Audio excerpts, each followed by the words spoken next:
اعوذ باللہ السمیع العلیم من الشیطان اللعین الرجیم بسم اللہ الرحمن الرحیم الحمد للہ رب العالمین والصلاة والسلام وتحیۃ والاکرام علی سیدنا و نبینا و شفیع ذنوبنا و طبیب نفوسنا رحمت للعالمین ابی القاسم مصطفیٰ محمد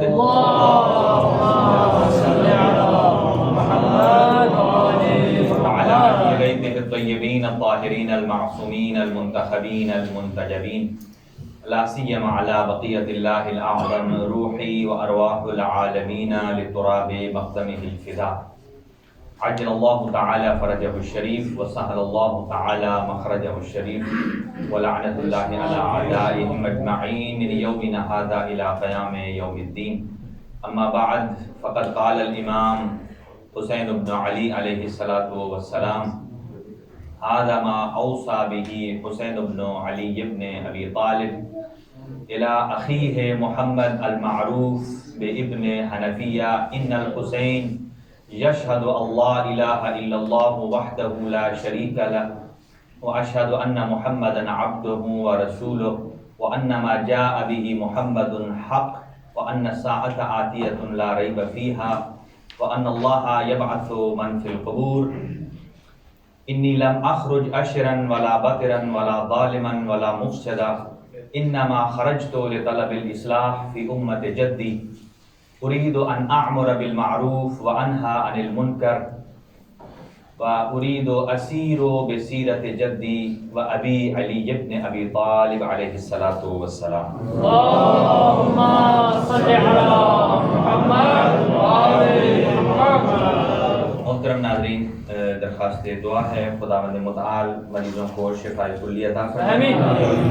خاص طور سے جناب سید ارشاد حسین شاہ صاحب کو اور جناب برادر شاہد خاوری صاحب کو صحت اور تندرستی عطا فرمائے. اور ایک اور سید زادہ ہیں، انہوں نے درخواست دعا کی، ایک مومنہ ہیں، علیل ہیں، اللہ ان کو شفا عطا فرمائے. ایسے جناب ذوالفقار حیدری صاحب کی اہلیہ علیل ہیں، پاکستان میں ہیں اور وہ ہاسپٹلائزڈ ہیں. اور ایسے ہی قبلہ اختر حیدری صاحب کو شفاء کلی عطا فرمائے اور دیگر تمام جملہ مومنین مریضوں کی ان کو شفاء کلی عطا فرمائے. اور سید ابرار کاظمی صاحب ہمارے برسل سے اور انورپن سے اللہ تعالیٰ کی ذات ان کو شفاء کامل. اپنی دعاؤں کی استجابت کے لیے ایک باواز بلند صلوات.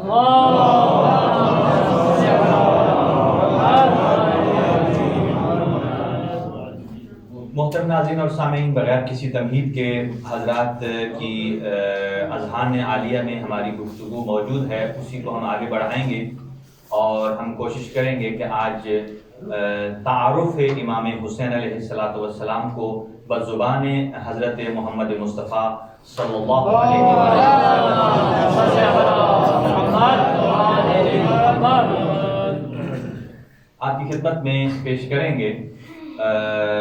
شاعر کے بہت خوبصورت 6 جملے ہیں کہ دین خالق کو مر کے دیا سہارا کس نے، دین خالق کو مر کے دیا سہارا کس نے، دے کے سر کیا ظلمت کا کنارہ کس نے، دے کے سر کیا ظلمت کا کنارہ کس نے. یہ جملے معنی خیز ہیں. موت تو مارتی ہے، موت کو مارا کس نے، موت تو مارتی ہے، موت کو مارا کس نے، موت رہ گئی فناہ تک یہ بقا تک پہنچا. موت بھی ایک مخلوق ہے قرآن مجید کی آیت کے اعتبار سے. موت رہ گئی فناہ تک یہ بقا تک پہنچا، موت کو مار کے شبیر خدا تک.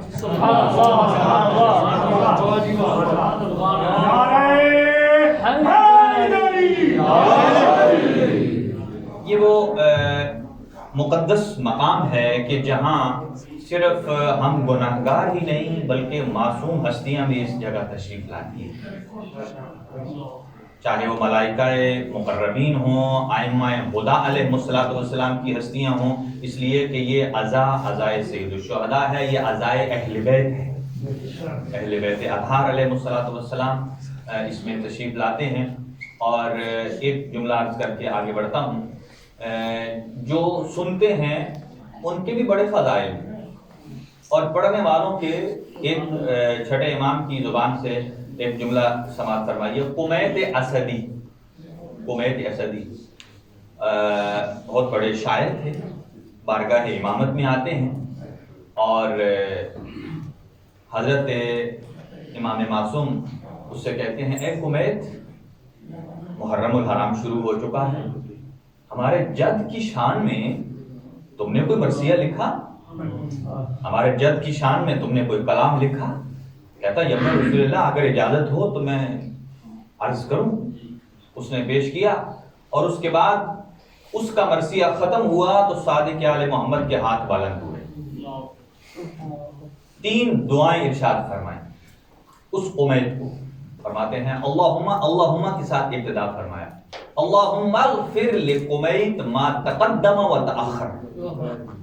اے اللہ اس کلام کے صدقے جو اس نے اہل بیت اطہار علیہ السلام کی شان میں، منقبت میں، مرثیہ میں پیش کیا ہے، اس کے صدقے اس کے اگلے اور پچھلے سارے گناہ معاف فرما دیجیے. اگلے اور پچھلے، اللہم اغفر لقمیت ما تقدم و تأخر، پہلے والے بھی آئندہ آنے والے بھی. اندازہ لگائیے خود سید الشہداء کے اس ذکر میں کتنی برکت ہے. اور ابھی ایک اور روایت عرض کرتا ہوں آپ کی خدمت میں. اور دوسرا جملہ ارشاد فرمایا اللہم اعط لقمیت حتی یرضا. اے اللہ تو قمیت کو اس کے بدلے اتنا عطا کر کہ یہ خود راضی ہو جائے. اگر نہ دنیا دار دولت مند جتنا بھی آدمی ہو آتا جائے کبھی وہ سیر، جو کہ حدیث رسول اکرم صلی اللہ علیہ وآلہ وسلم میں آپ نے فرمایا کہ رجلان لا یشبعان، 2 قسم کے کبھی سیر نہیں ہوتے، طالب علم و طالب مال. طالب علم کا طلب کرنے والا اور مال کا کبھی سیر نہیں ہوتے. پہلا اللہم اغفر لقمیت ما تقدم و تاخر، دوسرا اللہم اعط لقمیت حتی یرضا، اتنا عطا فرما کہ یہ کہے کہ بس میں اب راضی. اور تیسرا فرمایا اے قمیت وجب اللہ علیک الجنہ، اللہ نے تیرے اوپر جنت کو واجب قرار دی. اللہ نے.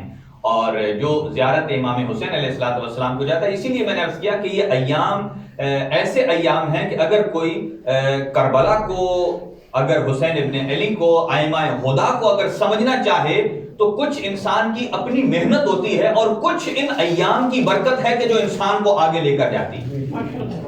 دیکھیں جب ہوا تیز چل رہی ہو، بعض اوقات جو گاڑی چلاتے ہیں یا پیدل چلتے ہیں، ہوا اگر پیچھے سے آ رہی ہو تو آپ کو زیادہ زور کی ضرورت نہیں ہوتی، وہ لے جاتی ہے. اسی لیے کہ یہ ایام ایسے ہیں سید الشہداء علیہ السلام کے کہ صرف یہاں اندر کی حد تک نہیں، پوری دنیا میں، چاہے وہ سوشل میڈیا ہو، چاہے وہ کوئی بھی پلیٹ فارم ہو، خبریں ہوں، ٹی وی ہو، جو بھی ہو، ہر اعتبار سے اس کا اثر ہے اور یقیناً وہ انسان کو موٹیویٹ کرتا ہے. اور حدیث ہے کہ جو امام حسین علیہ السلام کی ذریعہ مبارک کی زیارت کر کے جب کرنے جاتا ہے اور وہاں زیارت کرتا ہے تو کل عرض کروں گا، آج وقت نہیں ہوگا، کہ حسین اور قرآن کا آپس میں کیا جوڑ ہے. اور جو وہاں جاتا ہے زیارت کر لیتا ہے تو آواز قدرت آتی ہے. آواز قدرت کا مطلب کیا ہوتا ہے کہ کوئی بولنے والا دکھائی نہیں دیتا، آپ کے کانوں میں آواز آتی ہے، چاہے وہ دل میں اٹھے، دماغ میں پہنچے، کانوں کے ذریعے آئے یا آپ کے وجود کے اوپر رونگٹے کھڑے ہو جائیں، ایک آواز آتی ہے. یہ کہا کس نے ہے؟ یہ صادق آل محمد ارشاد فرماتے ہیں کہ جب آپ زری سے زیارت کر لیتے ہیں، زیارت وارثہ دور سے پڑھ لیتے ہیں، آپ کا دل کربلا کی طرف جھک جاتا ہے تو آواز قدرت کیا آتی ہے؟ اذن استعنف العمل، اے آدمی، اے زائر، اب اپنی نئی زندگی کو آغاز کرو، نئی زندگی کو آغاز کرو. صرت اليوم کیوم ولدتک امک، اس لیے کہ تو آج سید الشہداء کی زیارت کر کے، سید الشہداء کی زیارت پڑھ کے، اپنے دل میں غم حسین کو پیدا کر کے تو ایسا ہی ہو گیا ہے کہ جیسے آج ہی تمہاری ماں نے اس دنیا میں تمہیں جنا ہے. فضیلت. اگر کوئی سمجھنا چاہے تو یہ ایام ایسے ہیں کہ امام حسین اور کربلا کو سمجھنا بہت آسان ہے. آئیے میں ان روایات کی جانب آگے بڑھتا ہوں، اور خاص طور سے ایک خطبہ جو امام حسین علیہ السلام کا میدان منا میں ہے اور 48 ہجری میں آپ نے دیا. واقعہ کربلا کب رونما ہوا؟ 60 ہجری میں اور 61 ہجری میں اور 58 ہجری میں امام حسین علیہ السلام. اس کا مطلب یہ ہے کہ وہ طول و تاریخ میں کوئی ایسا واقعہ نہیں، کوئی ایسی موومنٹ نہیں، اور قوم کی کسی اعتبار سے کوئی ایسا انحراف یا کوئی ایسا ہدایت کا راستہ ایسا نہیں ہے کہ جو امام معصوم کی عصمت والی آنکھوں سے پوشیدہ ہو. ما کان وما یکون کے عالم ہیں، اور انہوں نے وہاں ایک فصیح اور بلیغ خطبہ ارشاد فرمایا. اور اگر کوئی شخص اس کو لینا بھی چاہے تو میں اس کو ابھی دے بھی سکتا ہوں، اس لیے کہ وہ انٹرنیٹ پر موجود ہے پوری تفاصیل کے ساتھ. پورے ہمارے ساتھ بہت سارے ڈاکٹرز تشریف فرما ہیں، ان کو معلوم ہے کہ ریسرچ ورک کیسے ہوتا ہے، فٹ نوٹ کے ساتھ اور پورا یعنی فل پروٹوکول کے ساتھ، کہ اس میں اس کا کوئی فرق نہیں ہے کہ وہ مکتب تشیع کی بکس ہیں یا اہل عامہ کی ہیں، مکتب تسنن کی ہیں. اس لیے کہ حسین ابن علی صرف شیعوں کے نہیں ہیں، ہر محب انسانیت اور محب اہل بیت کے امام ہیں. تو اس کو دینے کے لیے تیار ہوں، شاید اس کی زندگی کو تبدیل کرنے میں وہ ممد اور معاون ثابت ہو سکے. اس خطبے کے 3 حصے ہیں. پہلا حصہ آپ نے اپنے بابا امیر المومنین کی فضیلت میں ارشاد فرمایا، اور اس کا دوسرا حصہ امر بالمعروف اور نہی عن المنکر کے لیے، اور تیسرا حصہ آپ نے بیان فرمایا جو واعظین ہیں، جو علماء کرام ہیں، جو اکابرین ہیں، ان کو نصیحت کی کہ کس طرح مکتب تشیع کو آگے پھیلانا ہے اور آگے پہنچانا ہے. پریشان تو نہیں ہو رہے ہیں؟ اور اس لیے کہ یہ نوادرات ہیں. نوادرات ایسی چیزیں ہیں کہ جو میں چاہتا ہوں کہ اپنے نوجوانوں کو ایجوکیٹ کروں، انہیں بتاؤں کہ یہ چیزیں ایسی ہیں، اور بالکل وہ چیزیں کربلا کو سمجھنے کے لیے ایسی ہی ہیں کہ جیسے 2 اور 2 4. بہت آسان ہے.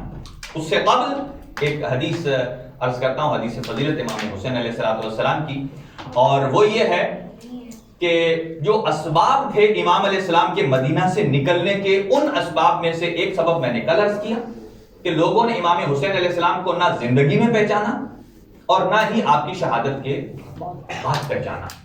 یہی ایک بہت بڑا سبب ہے. حتیٰ کہ رسول اکرم صلی اللہ علیہ وآلہ وسلم اپنی زندگی میں اپنی گود میں بیٹھا کر بارہا یہ جملے ارشاد فرماتے تھے. کیا؟ ھذا الحسین فاعرفوہ، ھذا الحسین فاعرفوہ، کہ یہ میرا حسین ہے، اس کو پہچانو، یہ میرا حسین ہے، اس کو پہچانو. اور یہاں تک کہ شہزادے جب آپ کی گود میں آتے تھے اور آپ اپنے چہرے مبارک کو اتنا جھکاتے تھے کہ اپنی زبان ان کے دہن اقدس میں دیتے تھے اور دے کر فرماتے تھے اے اللہ جو ان سے محبت رکھے تو بھی اس سے محبت رکھ، اور جو ان سے عداوت رکھے تو بھی اس سے عداوت رکھ. اور امام حسین علیہ السلام کی وہ شخصیت ہے کہ اگر اس دنیا میں تشریف لائیں تو پہلے دن عرش کے مجرم کو معاف کر دیتے، اور زندگی کے آخری دن فرش کے مجرم کو معاف. پتہ نہیں میں یہ جلدی سے گزر گیا ہوں. جی بڑے سامعین تشریف فرما ہیں کہ صرف ایک جملے میں پوری سیرت امام حسین علیہ السلام بن ہے. اس دنیا میں آئے تو پہلے دن عرش کا مجرم. شاید کوئی لوگ پریشان ہوں، امام حسین تو فرش کے امام تھے، یہ مجرم عرش کا تھا. امام حسین علیہ السلام کی اتنی رینج ہے، میں ان سے کہوں گا باقی انبیاء کی رینج ہے، لیکن امام حسین علیہ السلام جنہیں رسول اکرم فرماتے ہیں حسین و منی و انا من الحسین، ان کی رینج صرف زمین تک نہیں ہے، آسمان بھی ان کے زیر اقتدار ہے اور زمین بھی انہی کے زیر اقتدار ہے. اور آپ زمین و آسمان سے بڑھ کر آپ کہیں گے یہ زمین و آسمان تک نہیں. اگلی خود روایت چلتی ہے کہ حسن حسین جوانان جنت کے سردار ہیں، تو آپ کہیں گے دوسرے اعتبار سے کہ دنیا بھی ان کی ہے اور آخرت بھی.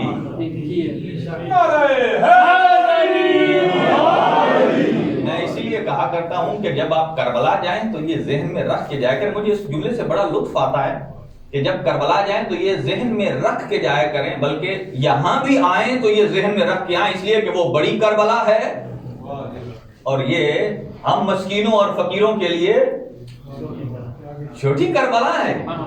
یہ آپ رکھ کے اگر ذہن میں جائیں کہ جب آپ کربلا جائیں, یہ مت سمجھیے ہم کربلا جا رہے ہیں, ہم عراق جا رہے ہیں, ہم نجف جا رہے ہیں, ہم عراق نہیں, آپ یہ سمجھیے کہ ہم جنت جا رہے ہیں.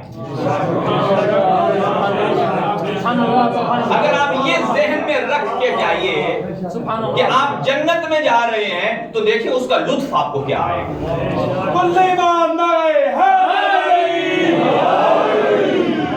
کیونکہ جنت کیا ہے؟ نعمتوں سے بھرپور.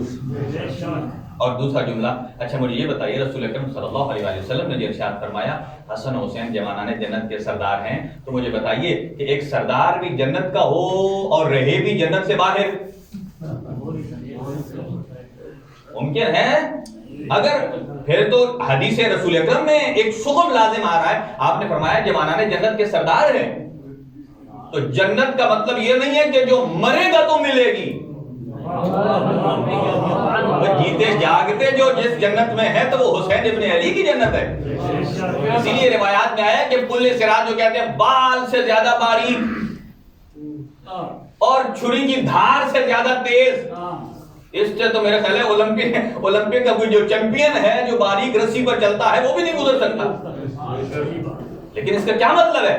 معصومین نے فرمایا اس کا مطلب یہی ہے کہ یہ ہم اپنی زندگی میں جن راستوں کو طے کرنا ہے کہ انسان یزیدیت کے راستوں سے کیسے بچے اور حسینیت کی صراط پر کیسے چڑھے.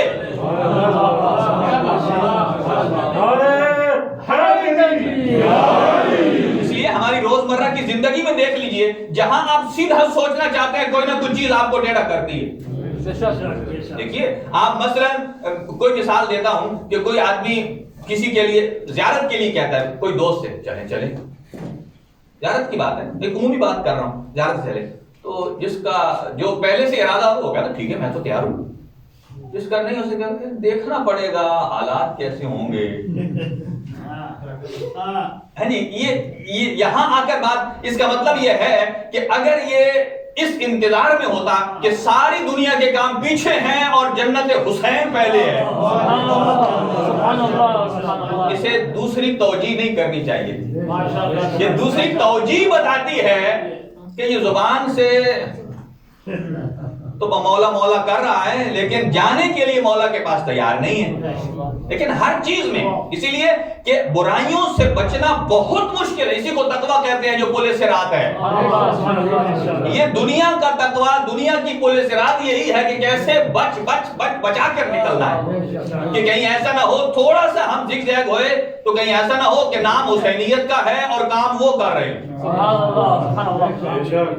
اور آپ, میں مثال بھی دے دیتا ہوں آپ کو کہ بہت سارے ایسے تھے جو امام حسین علیہ السلام کو کہتے تھے ہم آپ کے ساتھ ہیں, ہم آپ کے ساتھ ہیں, لیکن کہتے تھے جو ہم آپ کو سچی بات بتائیں.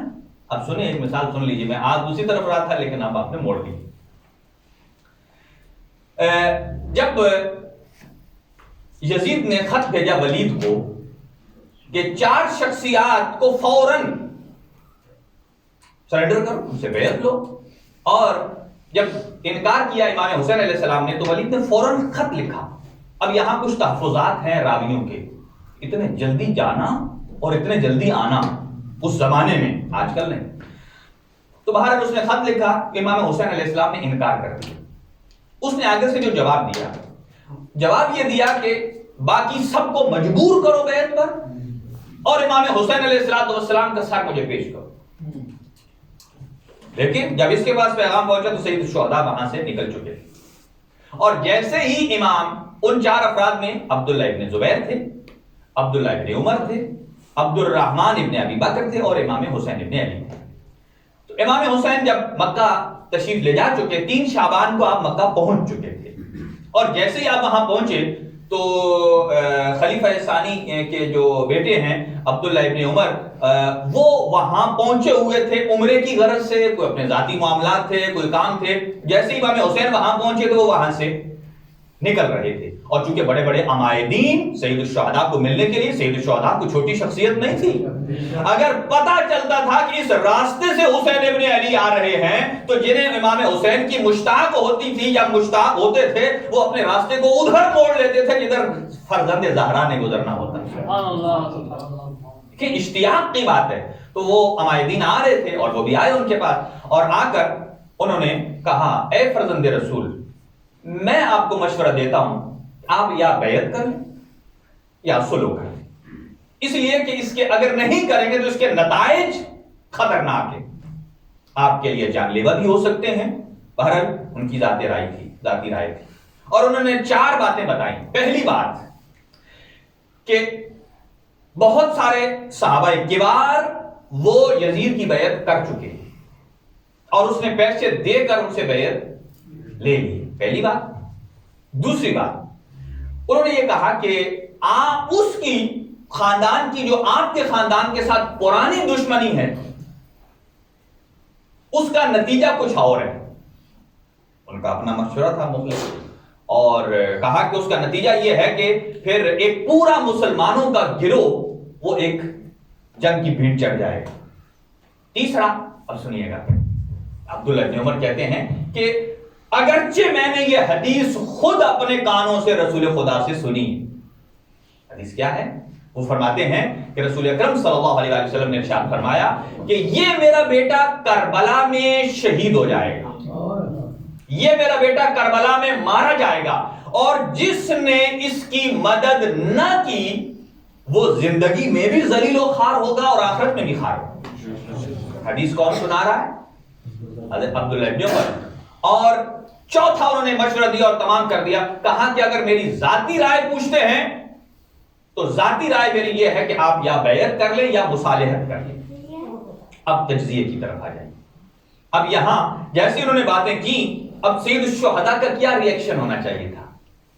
سید الشہداء انتہائی صابر، انتہائی کار، انتہائی بابصیرت، جو کہ امام کہتے ہی اسے ہیں کہ جو حکمت سے بھرپور ہوتا ہے. اور امام ہر آنے والے کو، ہر اپنے اعتبار سے، کئی مخلص بھی آتے تھے، اپنے شیعہ آتے تھے، کہتے تھے ماننے والے تو، لیکن ان کا مقصد یہ نہیں ہوتا تھا کہ وہ حضرت کو اس قیام سے روکیں. ان کا مقصد یہ ہوتا تھا کہ آپ مدینہ ہی میں قیام کریں، اگر آپ چلیں گے تو ہم کیا کریں گے. ان کا اخلاص دوسرے اعتبار سے تھا. سید الشہداء نے ہر آدمی آنے والے کو مختلف جواب دیتے تھے. جیسے حضرت امیر المومنین علیہ السلام کی خدمت میں 10 افراد آئے، ہر ایک نے پوچھا علم افضل ہے یا مال؟ آپ نے فرمایا علم. اس نے کہا دلیل کیا؟ ایک کو کہا اس لیے کہ مال کی تم حفاظت کرتے ہو اور علم تمہاری حفاظت کرتا ہے. دوسرے نے وہی سوال پوچھا، جواب اور. تیسرے نے وہی سوال، جواب اور. اس کا مطلب یہ ہے کہ جواب امیر المومنین جو دے رہے ہیں، کوئی کیا یہ کہہ سکتا ہے کہ امیر المومنین کو جو سبق آتا ہی نہیں ہے صحیح؟ وہ تو ایک آدمی سوال پوچھ رہا ہے، کبھی اس کو کون سا، کبھی اس کو کون سا. نہیں، ایسا نہیں ہے. اس لیے کہ امام جانتے ہیں کہ وہ کس چینل سے اور کس فکر اور سوچ سے سوال کر رہا ہے. میں کیسا جواب دوں گا اور یہ مطمئن ہو جائے گا. لہذا امام اس کے دل سے اٹھنے والے احساسات کو بھانپ کر، اب یہ تو اس نے سوال کر لیا، لیکن تاریخ اقوام عالم میں ایسی تواریخ موجود ہیں کہ دنیا سوال نہیں کرتی تھی اور ائمہ انہیں جواب دیتے تھے. اور اس کے بعد حضرت نے 3 جواب ارشاد فرمائے. پہلا کہا کہ یہ دنیا اتنی پست ہو چکی ہے اے عبداللہ ابن عمر کہ اگر اس دنیا کے سامنے حضرت اللہ کی بزرگ شخصیت حضرت یحییٰ علیہ السلام کا سر کاٹ کر ایک زانی اور ایک بدبخت کے سامنے اگر پیش کر دیا جاتا ہے تو یہ دنیا آواز نہیں نکالتی. آپ خاموش ہو گئے، لیکن وہ جواب سمجھ گئے تھے کہ یہ دنیا اتنی پست. سید الشہداء نے کیوں کہا ہے دنیا تو پیسے لے کر اللہ کے نبی کو قتل کر رہی ہے. یعنی ابھی امام قتل ہوئے نہیں تھے، لیکن امام پہلے سے بتا رہے تھے اس کا نتیجہ کیا ہے. اور پھر دوسرا کہا کہ اے عبداللہ ابن عمر، بنی اسرائیل کے لوگ، توجہ سے سنیے گا، بنی اسرائیل کے لوگ صبح 70 انبیاء کو قتل کرتے تھے، 70 انبیاء کو قتل کر کے پھر مارکیٹ میں چلے جاتے تھے خرید و فروخت کے لیے، مارکیٹنگ کے لیے، خرید و فروخت کے لیے، اور ایسے جاتے اور آتے تھے جیسے لگتا ہے انہوں نے کوئی چھوٹا سا جرم بھی نہیں کیا. کیا مطلب؟ یعنی اتنا بڑا جرم، 70 انبیاء قتل ہو گئے اور ان کے نزدیک اس کو کوئی اہمیت ہی نہیں ہے، وہ معمول کی روٹین سے وہ چل رہے ہیں، جا بھی رہے ہیں اور آ بھی رہے ہیں۔ اور تیسرا جواب اپنے ارشاد فرمایا، اے عبداللہ ابن عمر خوف خدا کرو اور میری مدد سے ہاتھ نہ کھینچو، اسی میں تمہاری عاقبت ہے۔ اب جب یہ جملہ جو میں ابھی پڑھنے جا رہا ہوں یہ شیخ مفید علیہ الرحمہ نے لکھا، وہ فرماتے ہیں کہ جب عبداللہ ابن عمر نے دیکھا کہ حسین ابن علی میری بات نہیں ماننے والے، اب انہوں نے کیا کیا، ایک دم پینترا بدلا۔ کیا انہوں نے کہا، گریا شروع کر دیا، کہا ابن رسول اللہ آپ مجھے ایک کام کی اجازت دیں گے؟ کہا پوچھو۔ کہا ابن رسول اللہ مجھے ذرا اس مقام پر بوسہ دینے دیجئے جہاں رسول خدا بوسہ دیا کرتے تھے آپ کو، اس جگہ بوسہ دینے دیجئے جہاں رسول خدا آپ کو بوسہ دیتے تھے۔ سید الشہداء نے اپنے پیراہن کو اوپر کیا اور سینے کے اوپر 3 مرتبہ بوسہ لیا اور رو بھی رہے تھے، اور رو کر ایک جملہ بھی کہہ رہے تھے، استودعک اللہ یا ابا عبداللہ، اے ابا عبداللہ جائیے ہم نے آپ کو اللہ کے حوالے کر دیا، جائیے ہم نے آپ کو اللہ کے حوالے کر دیا۔ اب یہاں دیکھ لیجئے، امام حسین علیہ السلام کو اس وقت بھی ایسے کئی افرادوں سے سامنا تھا، ظاہراً باطناً کچھ اور۔ یہی وجہ ہے کہ آج بھی اگر کوئی شخص، دیکھیں اگر آپ قبلے کی طرف رخ کریں تو نماز ٹھیک ہے یا غلط ہے؟ صحیح ہے، اس لیے کہ نماز کے ٹھیک ہونے کا معیار ہی یہ ہے کہ آپ رو بقبلہ ہوں، یعنی ہمارا چہرہ سیدھا اس طرف ہونا چاہیے جہاں کعبہ ہے، اور اگر تھوڑا سا بھی ادھر ادھر ہٹا ہماری نماز باطل۔ اسی لیے رسول اکرم نے یہ معیار دیا ہے کہ میرے جانے کے بعد جس کے دین اور اسلام کا چہرہ علی کی طرف ہے، جس کے دین اور اسلام کا چہرہ حسن مجتبی کی طرف ہے، جس کے دین اور اسلام کا چہرہ اور اس کی سمت حسین ابن علی کی طرف ہے، وہی رسول والا ہے، وہی علی والا ہے اور وہی حسین والا ہے۔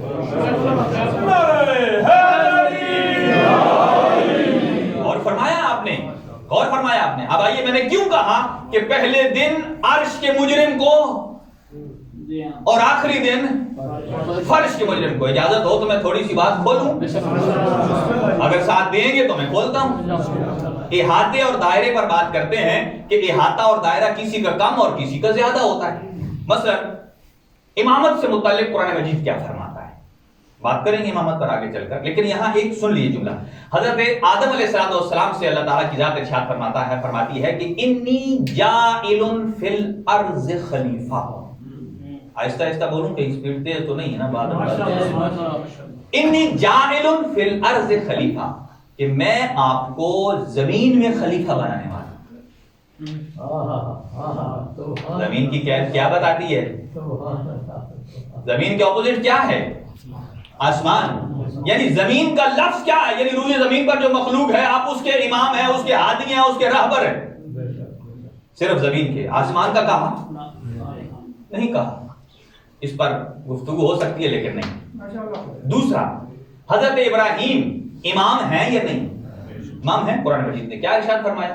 اذ ابتلی ابراہیم ربہ بکلمات فاتمہن قال انی جاعلک للناس اماما۔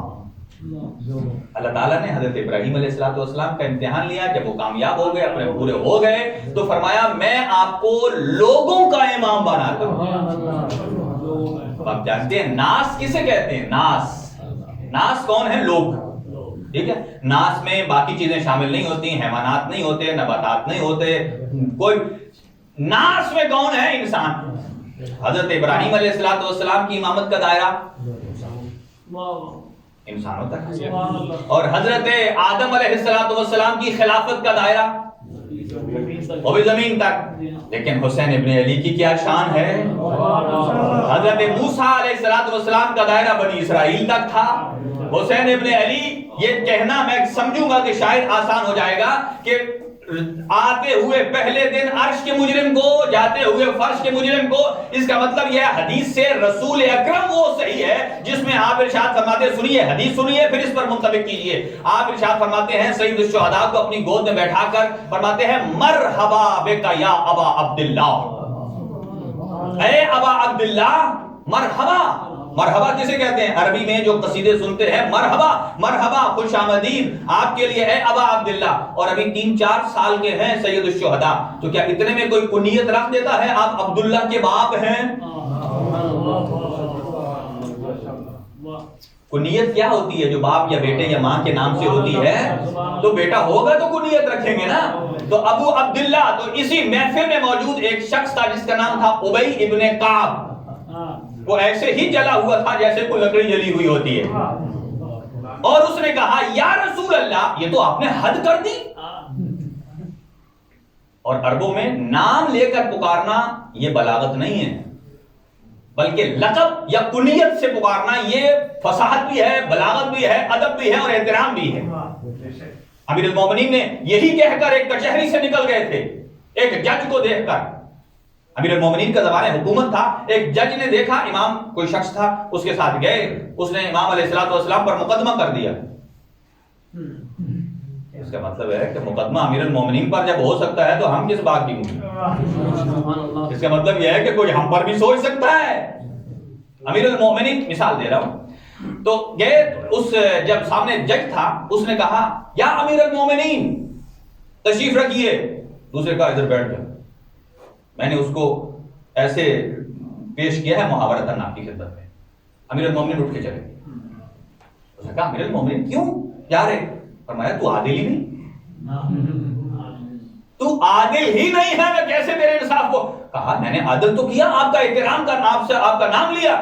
آپ نے فرمایا عادل ون سائیڈڈ نہیں ہوتا، عادل دو طرفہ ہے. اگر ہم دونوں فریق بن کر آئے ہیں اور اگر تو نے مجھے لقب سے پکارا ہے تو چاہیے یہ تھا کہ اسے بھی لقب سے پکارتا.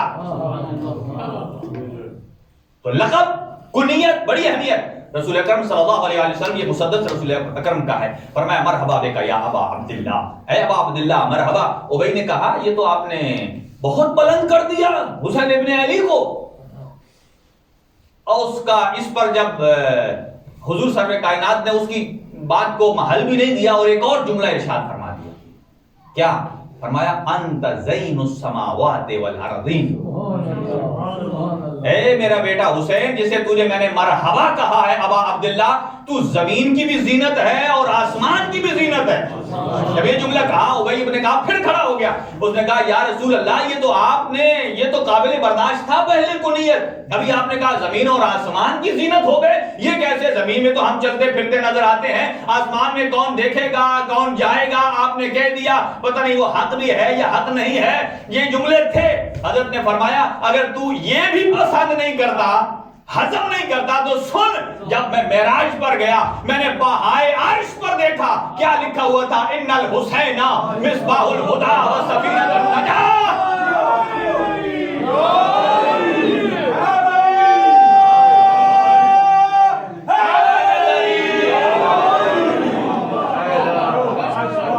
کہا تجھے یہ بھی ہضم نہیں ہو رہا، تو زمین اور آسمان کی بات کر رہا. میں عرش اولا پر گیا، پہائے عرش پر لکھا تھا ان الحسین مصباح الہدی و سفینۃ النجاۃ، کہ ہدایت کا چراغ بھی ہے، نجات کی کشتی بھی ہے. کہا اے ابی اگر تیری زندگی اور تیری جو زندگی ہے مشکلات کی دلدل میں اگر پھر رہی ہو، اگر تو چاہتا ہے کہ اپنی زندگی کو اس دلدل سے نکالے، تو دو ہی راستے ہیں، یا تو چراغ حسین کے نیچے آ جا یا کشتی حسین پر سوار ہو جا. کشتی حسین پر سوار ہو جا.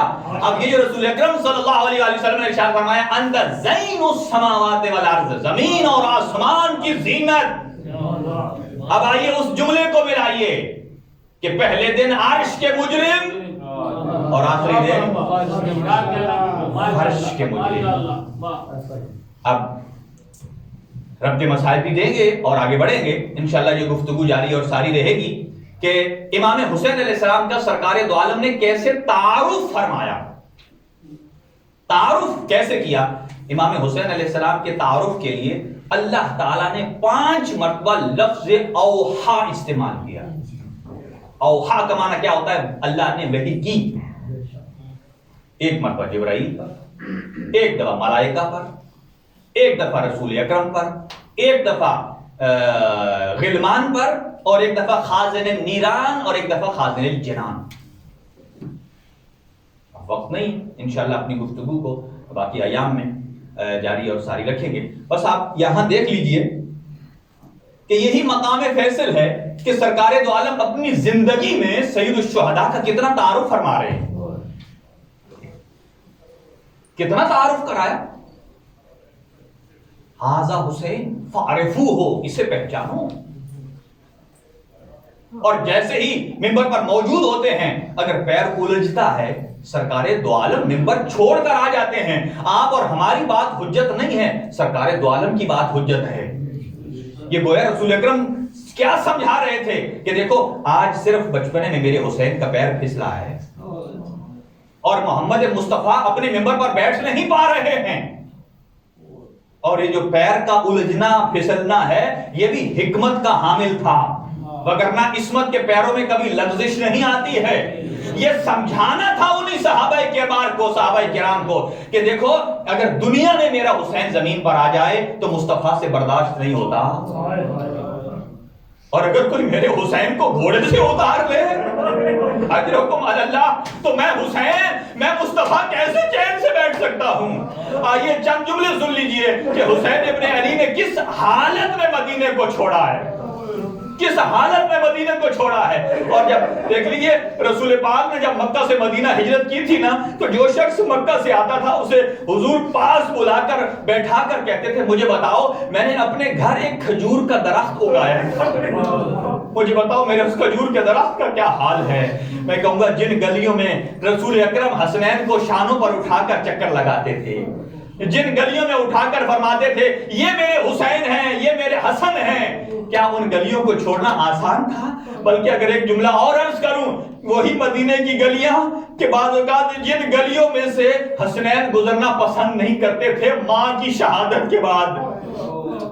ایک بندہ امیر المومنین کے ساتھ شہزادے گزر رہے تھے اور دونوں نے اپنے گلے میں باہیں ڈال لی اور روتے روتے بیٹھ گئے، اور امیر المومنین آپ اور ہمیں بتانے کے لیے کہہ رہے تھے اے شہزادو کیوں رو پڑے؟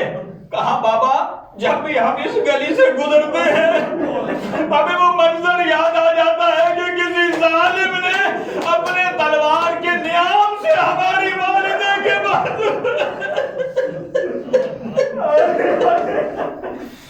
قبر رسول کو چھوڑنا کتنا مشکل ہے.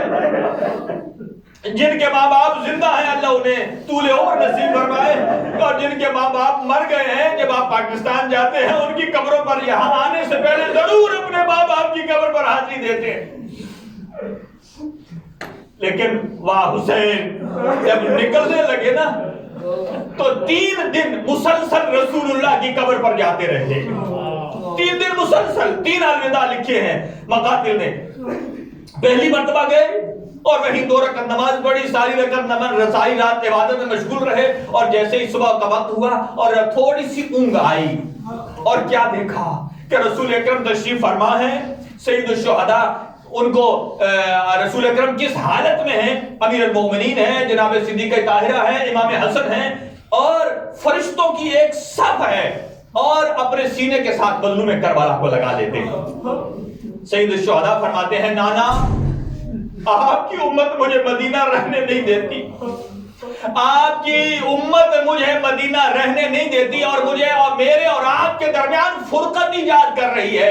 اگر یہاں رہوں تو قتل ہوتا ہوں، اور اگر بیعت کروں تو یہ کفر ہے. یہ تیرا بیٹا دونوں کام میں سے کس کا انتخاب کرے؟ اب یہیں پر حضور نے ارشاد فرمایا اے میرا بیٹا اخرج الی العراق. جو کہتے ہیں نا حسین اپنی مرضی سے گئے، نہیں، یہ حضور کے ارشاد کے مطابق ہے، مشیت الہی ہے. اخرج الی العراق. آئے اپنے نانا سے الوداع کیا اور اس کے بعد اپنی ماں زہرا کی قبر پر گئے. اجرکم اللہ. جانتے ہیں نا کون حسین؟ آخری وقت میں جب الوداع کا وقت آیا تھا نا، مظلوم کربلا کے بابا امیر المومنین نے کہا تھا بچوں آؤ اپنی ماں سے آخری الوداع. کتنے نازک کا پلا. اور یہ وہی حسین ہے جب اس دنیا میں تشریف لانے والے تھے تو اپنے بابا کی خدمت میں گئی صدیقہ طاہرہ اور جا کر کہتی ہے بابا جب سے یہ بچہ اس کا نور میرے شکم میں منتقل ہوا ہے نا یہ کبھی کبھی یہ بیان کرتا ہے یا اماں انی عطشان. اے میری ماں میں پیاسا ہوں. کبھی کہتا ہے یا اماں انی عریان. میری ماں میرے وجود پر لباس نہیں ہے. کبھی کہتا ہے یا اماں انی جائے میں بھوکا ہوں. کبھی کہتا ہے یا اماں انی قتیل العبرا. یا اماں انی قتیلا فردا فریدا وحیدا. اے میری ماں میں اکیلا یکا تنہا مارا جاؤں گا. رسول خود بھی روئے اور فرمایا اے میرا بیٹا یہ تیرا بیٹا وہ ہوگا جسے میری امت 3 دن کا آجرکم اللہ. آپ کی صدائے گریہ بلند ہو گئی. مولا آپ کو سوائے غم شبیر کی کوئی غم نہ دے. اور اگر گریہ نہ آ رہا ہو نا تو تھوڑی دیر آنکھیں بند کر کے اپنے آپ کو کربلا لے چلیے اور وہ منظر دیکھیے. بس اس منظر کو سن لیجئے اور آج کی زحمت تمام ہے. بس حسین ماں زہرا کی قبر پر گئے اور اپنی ماں زہرا کی قبر پر روایت کے الفاظ یہ ہیں جب نانا کی قبر پر جا رہے تھے اور بڑے سنبھل کر اور بڑے ہی وقار اور متانت کے ساتھ اور جب ماں کی قبر پر گئے جیسے چھوٹی بچے کو ماں اپنے سینے کے ساتھ لپیٹتی ہے. ماں جب باہیں پھیلاتی ہے بچہ تیزی سے ماں کی آغوش کی جانب بڑھتا ہے اور وہاں ماں کی قبر کے ساتھ لیٹ گئے اور ایک جملہ کہا ماں اے اماں اگرچہ حسن بہت مظلوم ہے جس کے جنازے پر تیر لگے ہے لیکن ماں ہے تو آپ کے پہلو میں. لیکن تیرا بیٹا یہاں سے جا رہا ہے جو کبھی پلٹ کر نہ آئے گا. اور قبر سیدہ میں ایک زلزلہ بپا ہوا اور آواز آئی ہے میرا بیٹا تو فکر نہ کر گھبرا نہیں. جب تو مدینہ چھوڑے گا تیری ماں بھی جنت البقیع کو چھوڑ دے آجرکم اللہ. گریے کے ایام ہے نا اس لیے کہ اگر آنکھ سے ایک قطرہ آنسو کا جاری ہو جائے معصوم فرماتے ہیں جہنم کی تیز تپش والی آگ کو بجھانے کے لیے کافی ہے. بس یہ ایک جملہ سنیے جس کی زحمت دوں گا آپ کو. جو دور دراز سے سفر کر کے آئے ہیں اور جب تک انسان ٹھیک طریقے سے گریہ نہ کر لینا جتنا دل مطمئن نہیں ہوتا ہے. یہ عجب عشق حسین ہے. دنیا مسکرا کے خوش ہوتی ہے اور یہ عزادار حسین پر آنسو بہا کر خوش ہوتا ہے. الوداع کیا. اب جب یہ قافلہ نکلنے لگا اب کیفیت کیا تھی سنیے گا ذرا سنبھل کر. مظلوم کربلا نے حضرت عباس کو بلا کر کہا بھیا عباس ایک لسٹ مرتب کیجئے. یہ افراد ہمارے ساتھ جائیں گے. یہ انتخاب کس کا ہے؟ سید الشہداء کا ہے. اور سید الشہداء نے جب مردوں کے نام تمام ہوئے کہا نام لکھو رباب لکھیے ام لیلا. جب ایک نام کی طرف بڑھے نا ام کلثوم. اب عباس کی شجاعت اور جو اس کو ولولے کو آپ جانتے ہیں. ایک مرتبہ بیٹھے تھے کھڑے ہو گئے لکھتے رہے لیکن جب ایک مرتبہ نام آیا نا زینب بنت علی ایک مرتبہ عباس میرا دل کہتا ہے آقا کے قدموں پہ ہاتھ رکھ کے کیا ہوگا. آقا کیا یہ شہزادیاں بھی جائیں گی اس سفر کربلا میں؟ فرمایا ہاں میرا بھیا عباس یہ شہزادیاں بھی دین کے بچانے کے لیے میرے نانا کی شریعت کو بچانے کے لیے. یہی وہی خاندان ہے نا کہ اگر دین محمدی پر کوئی حرف آیا اپنا شیرخوار بھی پیش کر دیا اپنی بہو بیٹیوں کے پردے کو بھی پیش کر دیا کہ دین محمد بچ جائے. بس اب راوی علی ابن امتحان اور دوسرا راوی عبداللہ ابن سنان ہے. دونوں سے روایات مشہور ہیں. وہ کہتا ہے کہ جیسے لسٹ تمام ہوئی ایک مرتبہ حضرت عباس نے اب کیفیت کیا تھی اپنے ذہن منظر بنائیے. ایک مقام پر جو محلہ بنی ہاشم ہے اس کو دونوں طرف سے بند کر دیا گیا کہ کیوں؟ اس لیے کہ مخدرات عصمت سوار ہونے لگی.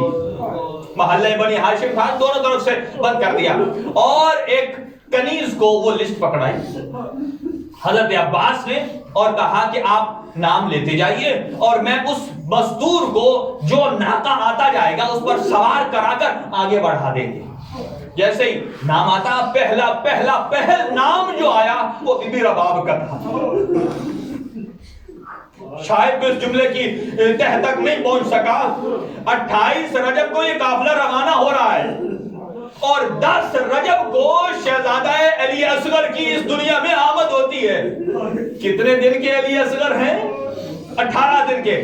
18 دن کا بچہ ہو. آپ سے میرا سوال ہے، آج کسی کے ہاں اگر کوئی بچہ متولد ہو اور گرمی کا موسم ہو اور اگر کوئی آدمی کہے اپنی مزدور سے آئیے بچے کو لے کر چلتے ہیں کسی گرم علاقے میں، تو خاتون پہلے ڈیمانڈ کرے گی آپ کو تو معلوم ہے ابھی بچہ چھوٹا ہے، ابھی سفر کے قابل نہیں ہے، ابھی موسم گرم ہے، ابھی یہ انتظامات کیجئے. میں کہوں گا رباب کو کتنا عشق تھا حسین ابن علی کے ساتھ. 18 روز کے علی اصغر ہے اور سب سے پہلے جو محمل میں سوار ہوئی ہے نا وہ اصغر کی ماں رباب ہے. آخرکم اللہ، ایک جملے کی زحمت ہے، سوار ہوئی. اس کے بعد امام حسن کی بیوہ ام فرما آئی. حضرت عباس نے آواز دی قاسم آئے اور اپنی والدہ کو سوار کرایا، ناکہ کو بلند کیا، اسے آگے بڑھا دیا. اور اس کے بعد ام لیلہ آئی اور حضرت علی اکبر کو آواز دی اور انہوں نے اپنی والدہ کو ناکہ پر سوار کرایا اور وہ آگے بڑھ گئے. اور اس کے بعد ام کلثوم آئی اور حضرت عباس نے اپنے زانو کو زمین پر رکھا اور علی کی بیٹی کو سوار کرایا اور اس کے بعد ان کے ناکہ کو آگے بڑھا دیا. اب جملے بڑے سخت ہے. راوی کہتا ہے میں یہ دیکھ رہا تھا کہ کیا کیفیت ہے، اب کون سی بی بی آنے والی ہے. کیا کیفیت ہے کہ ایک بی بی ہے جو اکیلی نہیں ہے، چند بیویوں کے جھرمٹ میں ہے. جیسے ہی وہ آنا چاہتی ہے ادھر مظلوم کربلا